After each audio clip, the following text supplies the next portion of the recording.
आप देख रहे हैं सूत्रकार समाचार।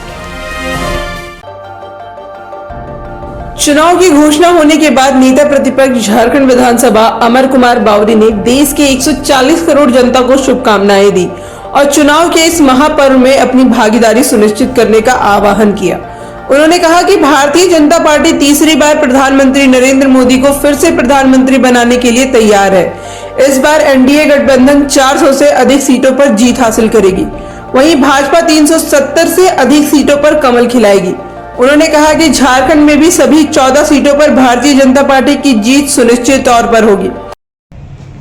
लोकतंत्र के महापर्व लोकसभा के आम चुनावों की आज तारीखों की घोषणा हो चुकी है।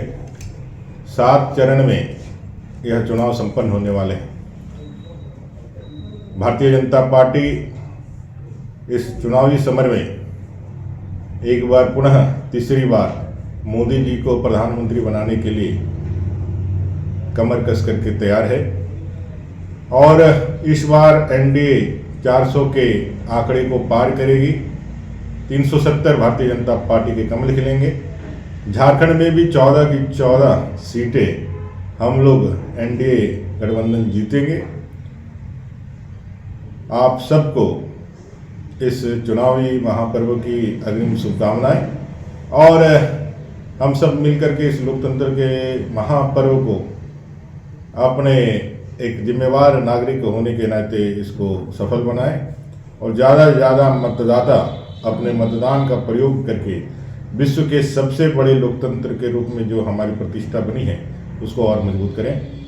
इलेक्शन कमीशन को एक फ्री एंड फेयर इलेक्शन संपन्न कराने के लिए एक शुभकामनाएं और साथ ही साथ भारत के तमाम नागरिकों को, मतदाताओं को भी इस पर्व में अपनी भागीदारी सुनिश्चित करने के लिए अग्रिम शुभकामनाएं एवं बधाई।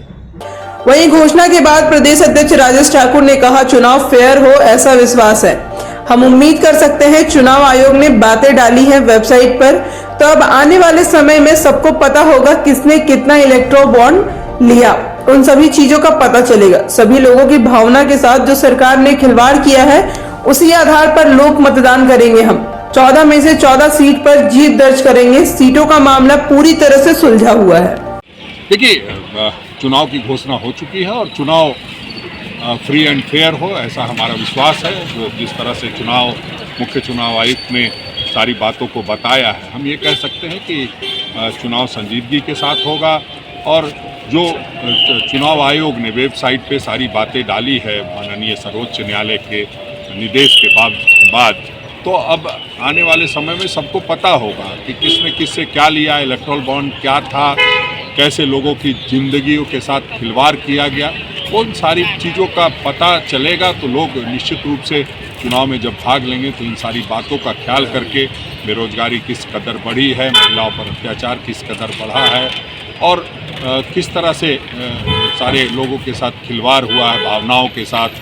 जो लोगों ने सोच करके कि 15 लाख रुपए आएंगे, 1-1 करोड़ 2-2 करोड़ नौकरियां हर साल मिलेगी और वो नहीं मिला है। हम समझते हैं कि इन सारी बातों पर जनता फैसला लेगी और उसके लिए हम पूरी तरह से तैयार हैं।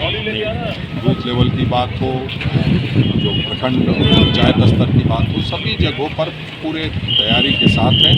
हम समझते हैं हम 14 की 14 सीट पर संगठन के साथ साथ गठबंधन को भी जीत दिलाने में काम। तो सीटों का मामला सुलझ गया पूरा? बिल्कुल, सीटों का मामला पूरी तरह से सुलझा हुआ है और निश्चित रूप से सब लोगों को हमसे ज़्यादा उम्मीद होती है, इसलिए हमारे गठबंधन पे ज़्यादा सवाल होता है। अभी तक सामने वाले का गठबंधन का कुछ पता नहीं है, कोई सवाल का ना उन्होंने 9-10 वर्षों तक जवाब दिया है, ना हम समझते हैं मीडिया को संबोधित करेंगे। अब चुनाव आया है, निश्चित रूप से जनता के संबोधन के माध्यम से आपको भी उन लोगों की बातों का पता चलेगा।